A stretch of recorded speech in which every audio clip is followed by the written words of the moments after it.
What was the 10 most free agent signings in the NFL? Was it Emmitt Smith going to Arizona?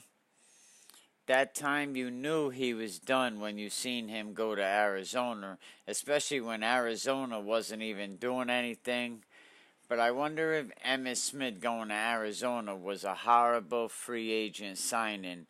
And I think they paid him $8 million when the guy was pretty much all done up. But I mean, you really got to be smart for the Cardinals to bring Emmitt Smith in. He could sell shirts, he could sell hats. And Emmitt Smith is a good person to bring people in, to bring fans into the stadium, to fill up the seats. And week 5, I think they were going back to Dallas, and he didn't even have a yard rush. I mean, he only ran for 256 yards for the Arizona Cardinals for that first season. He was washed up by the time he got to Arizona. We know he's an all-time great, but I gotta say, he is one of the worst free agent signings of all times. Football players should know when it's done instead of making that last move to a team. I mean, I'm sure Emmitt Smith didn't mind getting, $8 million, but I don't know if that was a good deal for the Arizona Cardinals at the time. But players should know when they're all done, when they're all washed up. Why do players continuously keep trying? It just blemishes the end of their career. Most people remember the end. Who would be number 9? Who would be another horrible, worst free agent signing of all times? Ahman Green signing? He got signed. Houston signed him, but he didn't have nothing left in his tank. By the time the Houston signed him to his career, he was all done. But Texans needed way better than that. They invested in him thinking that he was better than that, but I know when Texans signed him, they thought he was going to be great because when he was with the Packers, he was phenomenal. In Green Bay, he rushed for over 8,000 yards and was a 4-time Pro Bowl for Green Bay. He was phenomenal with the Cheeseheads. Houston really tried to get something. They got Ahman Green. They figured he put up good numbers, and they thought it was going to change the structure of their team. He signed a 4-year, $20 million deal with Houston. Ended up getting $23 million. Rick Green was the general manager at the time, and he thought it was the perfect situation for them at the time. I mean, if you were getting Ahman Green, but even in the late 20s, the NFL only has an average 3 years NFL career. But between 2007 and 2008, Ahman Green only appeared for a few games and never ran between 300 yards in a season.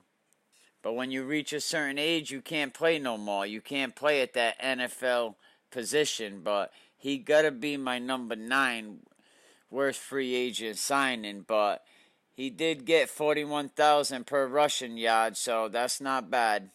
But how many people at the end of the line, they get the big signing bonus? Emmitt Smith, Ahman Green.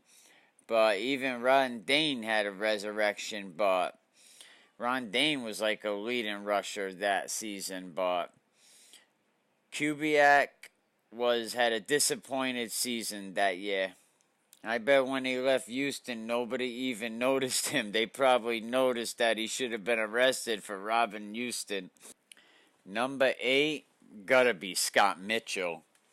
I mean, how did he earn that? He backed up who? Dan Marino? I don't know how Scott Mitchell got that big payday. But really, in 93, when Dan Marino started breaking down, that's when pretty much Scott Mitchell ended up stepping up and started in the game. Mitchell did have a few nice games for the Dolphins when Marino went down. That one good game against the Eagles. He ends up signing with Detroit. He could have went to so many places. He could have re-signed with Miami, but he goes to Detroit figuring it had a chance to win. The Lions gave him $11 million. what was he, 230, 6'6". I mean, people thought he really did have promise. I mean, he threw some nice passes. He hit number 80 for a touchdown. But when you really started looking at him, he wasn't really accurate. Put him in the clutch, he get picked off. He wasn't really good under pressure. In his first 2 years, I think he jumped on Barry Sanders' back, and Barry Sanders took him all the way to the preseason. But once he got to the playoffs, he said, oh shit, this ain't no free ride. He got picked off in the playoffs, and he got beat by the Eagles like 58-37. A lot of people would say Scott Mitchell got destroyed, but he wasn't that good. He cried to the referees a lot. In 1995, Scott Mitchell threw some decent passes. He had 32 touchdowns, 12 picks. The breakdown play-by-play, they said he was the most valuable quarterback in the league. But he never won any game that really mattered. He went 0-2 in 2 playoff starts, 5 picks. Thank you for listening to Can We Keep It Real? Subscribe, like. Podcast available on Apple iTunes. Ask Siri to open the Can We Keep It Real podcast. Thanks for listening. Have a good day.